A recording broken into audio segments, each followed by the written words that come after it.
This is Pet Life Radio. Let's talk pets.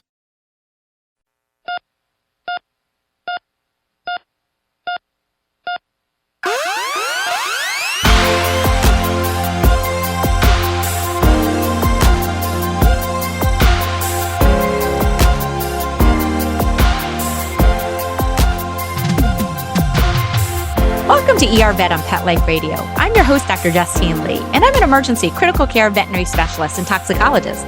Thanks for joining us. Today, we're going to be talking about all things poisonous because you know what? National Poison Prevention Week is coming up. It's in a few days. And while this is a week that's designed and originally started in human medicine to keep your two-legged safe, we in the veterinary world care about your four-legged. So I'm really excited to bring Dr. Tina Wismer. We'll be right back after these messages. I'm your host, Dr. Justine Lee. If your dog likes to chew, you don't want them chewing your furniture or your shoes. So give them Natural Farm all-natural dog chews and bones, made from sustainably sourced ingredients that are free from artificial colorings, preservatives, and chemicals. Check out their Gully Sticks, Bully Sticks, and Collagen Sticks in flavors like Bully Stick, peanut butter, and chicken. And their stuffed collagen and stuffed bones.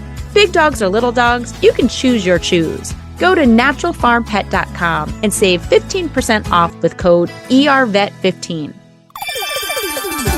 Let's talk pets on PetLifeRadio.com.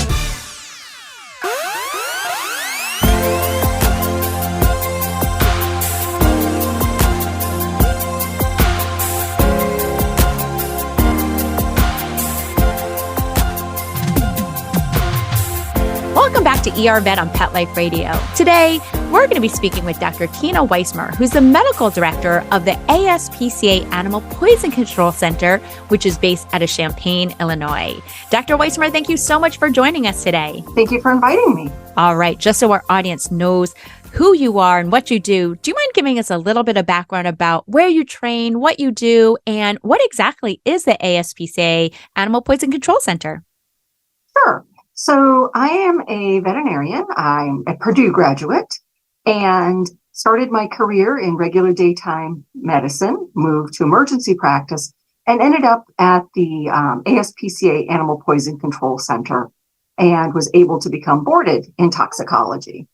So we take phone calls from veterinarians and pet owners that are concerned about their pets being potentially poisoned. I used to get this question all the time when I used to head up a animal poison control center. Why is there a fee associated with animal poison control centers? Sure. We don't receive any state or federal funding, unlike the human side. So to make sure that we're staffed with veterinary professionals, veterinarians, and veterinary toxicologists, we do need to charge a fee. I just wanted to reiterate, it is so important to keep your pet safe. So we'll talk about how to keep your pet safe, but more importantly, I always tell people the first thing you want to do is pre-program your cell phone with your veterinarian, your emergency veterinarian, and the ASPCA Animal Poison Control Center. So you always have that information readily available. When your dog is actually poisoned, or your cat is poisoned, you get really stressed out and you can't find that information. So again, make sure to pre-program your cell phone with 888-426-4435. And again, that's the ASPCA Animal Poison Control. Now, again, there is often a fee, but the main fee is to make sure we can provide board-certified veterinary toxicologists and experts 24/7. And more importantly, it may actually save you an expensive veterinary visit. In fact, if your dog got into chocolate or something non-toxic, once you speak with the experts at the ASPCA, you may avoid a costly ER visit to begin with. So again, really important that you pre-program your cell phone. I'm also really neurotic and pre-program my GPS or my Google Maps so I can get there in a rush if needed. All right. So Dr. Wismer, I know you guys just released the top 10 poisons of 2022. And I wanted to get more information on this. Do you mind just filling us in on what the top poisons are and are they different between dogs and cats? So our top category here are over-the-counter medications. And this is one that dogs are really getting into trouble with, right? They eat your ibuprofen, they eat your Tylenol, but we have a lot of herbal medications that people are on, and dogs are poisoning themselves that way. If you could give one clue right now of how to pet-proof for dogs and cats, what would it be? certainly keep these products in locked cabinets, out of the way of pets. When you take your medications, take them in a room away from your pets. So if you drop that pill, your pets aren't going to eat them. I will also say, if you have family members who are visiting and they put all their vitamins and medications in a plastic Ziploc bag and throw it in their suitcase, well, that stuff smells weird. Like, first of all, make sure that that family member visiting closes their guest room door and that they also pet proof. So again, really important. All right. So that's number one. When it comes to over-the-counter medications, what's the next poison we're going to talk about? It is food. And in this, we can consider it human food. And this is, once again, definitely dogs. And in this category, it is mostly about xylitol and grapes and raisins. What do these poisons actually cause? What signs do they show? And where do we actually find xylitol? So xylitol is mostly in sugar-free type products. Sugar-free gum is really common, but we can find it in mints and also other places. It wouldn't be in this category, things like toothpaste and mouthwash. And xylitol in dogs causes low blood sugar, so you could potentially see tremors and seizures, and it can affect the liver. So if your dog eats gum, you want to make sure to keep it out of reach. And I will say, I have gum in my house, but when I see poisonings, at least in the veterinary ER, it's oftentimes people just throwing a pack of gum on the counter, or they have their gum in their purse or their backpack. And, lo and behold, they didn't elevate that backpack or, hang it up. And their dog's nose is so strong, they're going to hunt that out. And again, one or two pieces may be poisonous depending on how much xylitol is in there. I always say if xylitol is listed in the first 5 ingredients that's listed on that pack of gum or on that container, that poses a serious poisoning danger. And I'll also say, when I first bought toothpaste for my toddler, I was shocked and kind of annoyed. It didn't even say sugar-free on the toothpaste, but the number one ingredient in it was xylitol. So even though it doesn't necessarily say sugar-free on a product, you always want to check to see if it's got that XY ingredient in it. So xylitol. All right. You also mentioned grapes and raisins. Now, in full disclosure, I used to pill my childhood dog a green grape every single day to get his medication in for 13 years of his life. And he never had an issue with it. And for 20 plus years, the poisoning agent in grapes and raisins, or what we call Vitis species, has evaded us. And from my understanding, the ASPCA Animal Poison Control Center just discovered what the cause of grapes and raisin poisoning in dogs is. Do you mind just elaborating and telling us more about how this was discovered and how you guys figured it out? The toxin is tartaric acid. So tartaric acid is actually a byproduct of winemaking. You may use it in your house as cream of tartar. And what happens is it's in a high amount in grapes, raisins, and tamarind fruits, about 100 to 1,000 times more than is found in other fruits like raspberries or cherries or strawberries. And dogs are special in that they don't excrete tartaric acid very quickly, unlike other species of animals. So it builds up in their kidneys and it actually destroys some of the kidney cells and causes kidney failure. About cream of tartar and how that is also somewhat related. So how we determined that this was a problem is we had some dogs get into some homemade Play-Doh that was made with cream of tartar. And unfortunately, these dogs did pass from kidney failure. And on autopsy, the lesions in the kidneys were exactly the same as what we see with grapes and raisins. We then looked at what's the source of cream of tartar. Oh, look, it's from grapes and raisins. So that led us to a literature search and down the path of, oh, look, this appears to be the toxic component in grapes and raisins. Crazy. I make meringue pies, but it's very, very rare that I'm making key lime pie. And so the first time I ever made it, I did have to go out and buy cream of tartar. And then once you have a kid, it's so interesting because you use cream of tartar to make homemade Play-Doh. And I can't help hypothesizing during COVID when life was crazy, all these parents who were working from home, quote unquote, had to entertain their kids. And so they were making things like cream of tartar Play-Doh. So it's so interesting, the lessons that we learned from COVID. All right, hit me with the next poison. So the next group are human medications. So these are prescription drugs. So these are things like your heart medications, your antidepressants, and things like Parkinson's medications. What clinical signs do they cause? Are they life-threatening? Do I have to worry about it, or which ones can I potentially blow off? What should we know? Sure. So when we think about medications that affect the heart, right, things that are going to lower your blood pressure will also lower your pet's blood pressure. And that certainly can be deadly or dangerous. Antidepressants at low doses makes dogs kind of quiet and sleepy, but at higher doses, it actually causes them to become quite agitated, high heart rates, tremors, and potentially seizures. So if your animal is acting out of the normal, it's time to give your veterinarian a call. What about some next toxins? So our next group is chocolate, right? Chocolate's a little special. It is the only toxin that has one subject in it, and it is mostly dogs. And as we know, dogs don't think one brownie is a serving. They think it's the entire pan of brownies. So they can certainly get themselves into trouble. Now, cats will also eat chocolate, right? They don't have sweet taste buds, so they don't eat a lot of it. So rarely do we see anything more than stomach upset with cats. But dogs will eat enough to cause vomiting, diarrhea, high heart rates, tremors, and potentially seizures.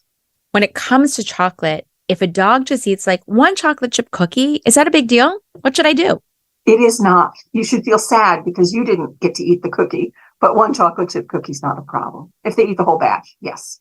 To me about like white chocolate versus different types of chocolate. Now, I personally don't like white chocolate. So if you're going to send me any gifts in the ER, please don't get me white chocolate.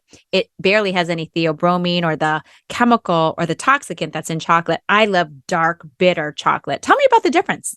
So the darker the chocolate, the worse it is. You are right. White chocolate, it's not really chocolate. It's cocoa butter and sugar. I think it still tastes good, but the darker you get, the more of these compounds that are in it and the less amount it takes to be problematic.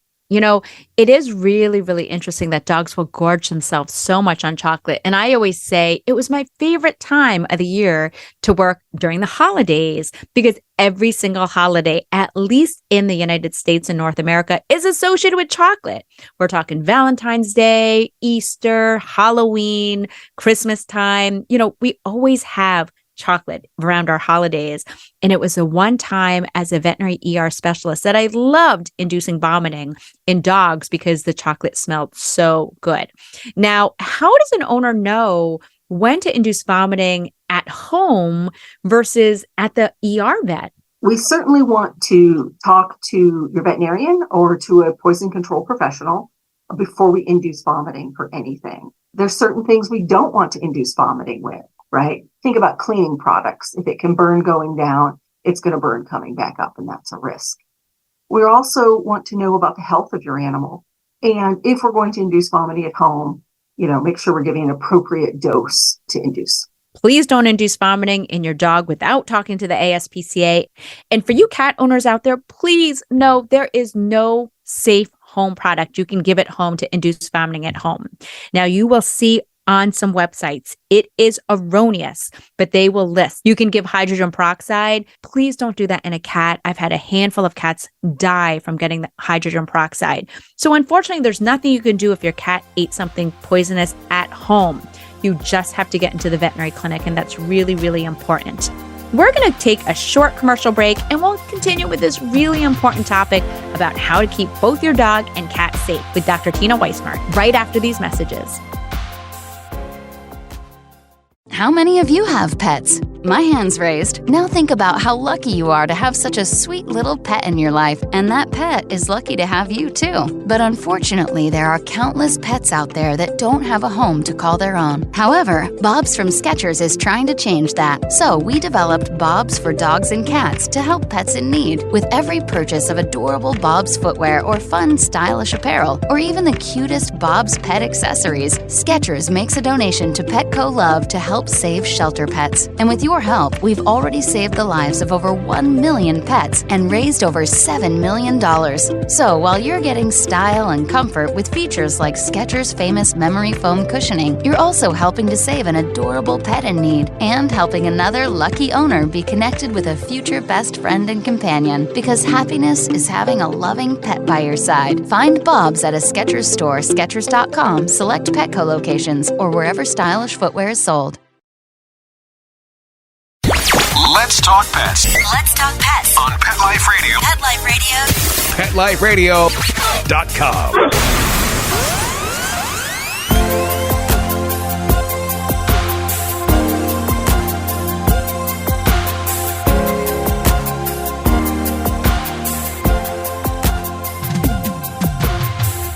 Welcome back to ER Vet on Pet Life Radio. We've been talking with Dr. Tina Wismer, who's a board-certified veterinary toxicologist in Champaign-Urbana at the ASPCA Animal Poison Control Center. And we've been talking about the top 10 poisons that both dogs and cats get into. Things from over-the-counter medications to common household food things like xylitol, a sugar substitute, to chocolate, to things like grapes and raisins, to prescription medications. Dr. Wismer, what are the remaining poisons that dogs and cats get into? Our next group, number 5, are plants. And this is one where the cats, unfortunately, are way outnumber the dogs. And most of these are lilies. And when we think about true lilies, right, Lilium or Hemerocallis, we are concerned in cats that even a small bite, even the pollen, can cause kidney failure. I will say I hate lilies, and Easter's coming up in a couple of weeks. And one of the things that drives me nuts as an ER clinician is when I see people bringing home those beautiful Easter lilies when they come home from church. These are so deadly to cats. Now, they're not toxic to dogs, but as little as 2 to 3 leaves, even the water in the vase, even if your cat walks by and gets pollen off an Easter lily on their fur and licks it off, that can result in kidney failure. And it's super frustrating because it can be really expensive.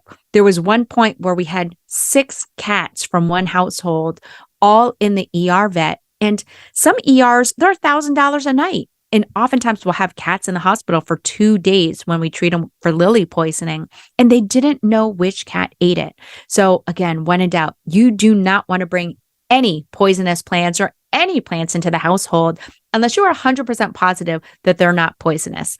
Now, Dr. Wismer probably is too humble to say, but she's also a master gardener. So if you're not sure, maybe someone just sent you a beautiful bouquet and you find your cat munching on it, or you see some bite wounds in it, you still want to call the ASPCA, because she or many of their toxicologists can identify those plants in the bouquet just to make sure your cat's going to be safe.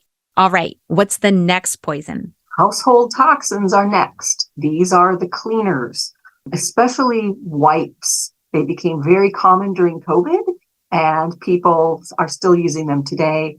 Dogs, cats are, chewing on these afterwards. Fortunately, it's just mild stomach upset. I bet the ASPCA saw a big spike during COVID. So you're talking about disinfectants and hand sanitizers and things that we clean in the house. In general, you said it's mild, but what are some of the signs we should look for? So we're going to watch for drooling, vomiting, and some of these, especially if they're concentrated, can cause burns in the mouth and in the stomach. What are some of the next poisons we should worry about? The next group are veterinary products. So these are both prescription medications. And to get animals to take pills, what do? We flavor them. So that means that not only do they like to take them, they will ingest the entire bottle. And we also have a lot of animals that get into their own calming chews, right? The over-the-counter stuff. And if you eat enough of those, we do worry, especially with the soft chews, that it can cause problems. Some of these chews that you're talking about, they often are joint supplements that contain things like glucosamine. And I just want to say, first of all, when it comes to glucosamine and some of these chondroitin chews, please be aware that if your dog has osteoarthritis or they're limping or they're painful, please know they're not pain medications. These are cartilage protecting supplements. And I love them. But the important mistake that I see as a veterinarian is people usually start these when their dogs are older and slowing down. These are designed for you to give if your dog has a history or is a breed that may be predisposed to things like hip dysplasia. Because in older dogs, what happens is the cartilage is already worn down from osteoarthritis. And again, a lot of these supplements are cartilage protectors. So you actually really want to start them when they're 2 or 3 years of age. Now, if a dog eats a huge amount, again, we can see poisonings with that. So they're definitely benign. They're generally very safe. But when a dog gets into a large amount, that can actually result in some liver problems. All right, bring it home with the last few poisons that dogs and cats get into. Sure. 8 is rodenticides. And 9 is insecticides. So we definitely want to keep these products away from our pets. Unfortunately, they can be poisoned with both of those. You'll often hear veterinary professionals call it rodenticides. Now, if you've studied Latin, you know the word rodent is rodenticide, so mouse or rat. And cide, or ICIDE, usually means something that's going to kill. So these are mouse and rat poisons that kill small, little, cute little rodents. Now, I will say I'm biased. I am not a fan of using mouse or rat poisons because they contaminate the environment. And to me, it's just as inhumane for a poor little mouse to die from some of these products. So I'm an advocate for adopting more cats. But I understand a lot of pet owners have these mouse and rat poisons in their house, in their garage, or they move into a new apartment and their dog got into it. Now, I know there's a couple of different types of mouse and rat poisons out there. What are some of the clinical signs that we see if a dog or a cat got into a rodenticide or a mouse and rat poison? Sure. There are 3 main types of rat poisons out there. 1 causes internal bleeding, right? So you don't typically see a whole lot in those animals, except about a week after they get into them, they start to become lethargic, right? They slow down. Maybe they don't want to eat, or potentially they're going to have some difficulty breathing if they're bleeding into their chest. The second kind is bromethalin, which is a neurologic rodenticide. So this one causes animals to tremor, seizure, become weak in the hind legs. And then the third kind is cholecalciferol, or vitamin D. So this causes an elevation of calcium in the body and then kidney failure. All right. And what are the last few toxins we need to be aware of? Number 10 this year is, well, we used to call them illicit drugs, but now we call them recreational drugs, right? It is things like marijuana, especially edibles. And we've actually had a pretty large increase in psilocybin mushroom containing compounds also. Whatever you want to call them, illicit, recreational, when it comes to these kind of drugs. So we're talking about things like marijuana, cocaine, anything that's, a street drug. We definitely want to make sure to keep these out of reach. These can result in serious problems to dogs and cats. And I've seen them in cats too. What are some of the clinical signs we can see when dogs and cats get into illicit drugs? So if it's marijuana, we have the dogs becoming lethargic. They also become what we call hypermetric, right? They overreact to stimuli, like you reach for them and they jump back. And dogs also dribble urine. So if we see a lethargic, wobbly, dribbling urine animal, we think marijuana. With other recreational drugs, like our magic mushrooms or psilocybin mushrooms, these animals will appear to hallucinate and they can have tremors and potentially seizures. I know that was a lot of information, but again, the top 10 poisons that dogs and cats get into, compiled by the ASPCA Animal Poison Control Center. Now, Dr. Wismer, do you mind just leaving us with a couple more hints when it comes to how to pet-proof your house and what to do if you immediately find out that your dog or cat was poisoned? So probably the most dangerous place in the house is grandma's purse. As you said, right? There's sugar-free gum in there. There's her heart medications. There's over-the-counter medications. So you have to house train your visitors, right, to make sure they don't leave their purse or their backpack or their suitcase on the floor where your pets can get into it. And again, do you mind just leaving some information about the ASPCA and who to call? And should I call my vet first, my emergency vet first? And do you mind providing the number to ASPCA and the website? So depending upon what time this happens, you can call your veterinarian or your ER vet, or you can give us a call. We're there 24 hours a day at 888-426-4435. And if you'd like a little more information on pet proofing or specific toxins, you can go to our website at aspca.org. Thank you so much, Dr. Wismer, and appreciate all that you do. Well, that brings us to the end of today's show. Find me at drjustinelee.com, on Facebook or Instagram at Dr. Justine Lee, or email me your pet questions at drjustine@petliferadio.com. With that, we're out of time, and we would like to thank Dr. Tina Wismer and Mark Winter, our producer, for making the show possible. See you at the next episode. Let's Talk Pets, every week on demand, only on PetLifeRadio.com.